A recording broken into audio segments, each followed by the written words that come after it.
நம்ம இன்றைக்கி இந்த வீடியோ ட்ரைனிங் பற்றி பேச போகிறோம். எல்லா முதலாளிகளும் சொல்கிறேன் நான், அதாவது எனி ரீட்டைல் சேல்ஸாக இருக்கட்டும் சரி, இல்லைனா ஜுவல்லரியாக இருக்கட்டும், எல்லோரும் சொல்கிறது சார் என்ன மாதிரி என் சேல்ஸ்மேன் பண்ண மாட்டுறாரு. அது யார் தப்பு?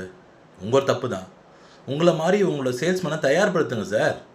ட்ரைனிங் கொடுங்க. பயிற்சி இல்லைன்னா உங்கள் நிறுவனம் ஜெயிக்கிறது கஷ்டம். முயற்சியும் வேணும், பயிற்சியும் வேணும். நீங்கள் வால்மார்ட் கேள்விப்பட்டீங்களா? பெரிய நிறுவனம், வேர்ல்டுலேயே பெஸ்ட் ரீட்டைல். அவங்க என்ன பண்ணுறாங்கன்னா, பெரிய ஒரு கேரவன் மாதிரி பெரிய வேன் இருக்குமா. எவ்ரிடே மார்னிங் இந்த ஸ்டோருக்கு முன்னாடி அந்த வேன் நிற்குமா, ஃபுல் ஏர் கண்டிஷனோட. எல்லா ஸ்டாஃபும் ஃபஸ்ட்டு ட்ரைனிங் முடிச்சுட்டு தான் ஷோரூம்லேயே போவாங்களாம். தினம் ட்ரைனிங் கொடுக்குறான் வால்மார்ட். அப்போ ஏன் உலக லெவலில் பெருசாக வரமாட்டான்? இப்போ உங்கள் நிறுவனமும் பெரிய நிறுவனம் வளரணும்னா உங்கள் ஸ்டாஃபுக்கு ட்ரைனிங் கொடுங்க, பயிற்சி கொடுங்க. மிலிட்ரி மேன் பயிற்சி கொடுக்கணும், போலீஸ் மேன் பயிற்சி கொடுக்கணும். யாராக இருந்தாலும் பயிற்சி ரொம்ப அவசியம். என்ன சார் இது சேல்ஸ் என்ன பண்ண போகிறாங்க? அப்போ ஏன் சொல்கிறீங்க என்ன மாதிரி பண்ண மாட்டாரு எங்கள் சேல்ஸ்மேன்? உங்களை மாதிரி பண்ண மாட்டார் அவர். ஏன்னா உங்களோட அனுபவம் என்ன? அந்த அனுபவத்தையும் அந்த பயிற்சியும் அந்த ஸ்டாஃபுக்கு கொடுங்க. நீங்களே சொன்னால் கேட்க மாட்டாங்க. நீங்கள் சொன்னால் நினைப்பாங்கன்னா, சார் நம்ம பாஸ் ஆல்ரெடி ஆடி வாங்கிட்டாரு, நெக்ஸ்ட்டு பிஎம்டபிள்யூக்காக நம்மளை ட்ரெயின் பண்ணுறாருன்னு நினச்சிப்பாங்க.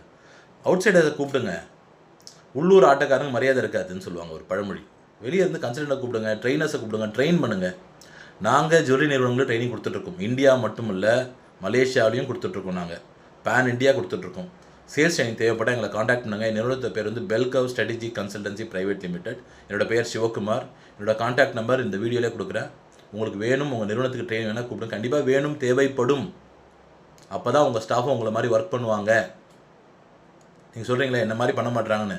உங்கள்கிட்ட இருக்க 10 ஸ்டாஃப் 20 ஸ்டாஃப் ஓனர் மாதிரியே ஒர்க் பண்ண ஆரம்பிச்சிட்டா உங்கள் நிறுவனம் ஜெயிக்குமா ஜெயிக்காதா? ஈஸியாக ஜெயிச்சிடும்ல. ஓனர் மாதிரியே 10 பேர் யோசிக்கிறான், ஓனர் மாதிரியே 10 பேர் ஒர்க் பண்ணுறான்னா ஜெயிச்சிடும். அதற்கான பயணத்தை தயார் பண்ணுங்கள். தேவைப்பட்டால் காண்டாக்ட் பண்ணுங்கள். Thank you so much. பாய்.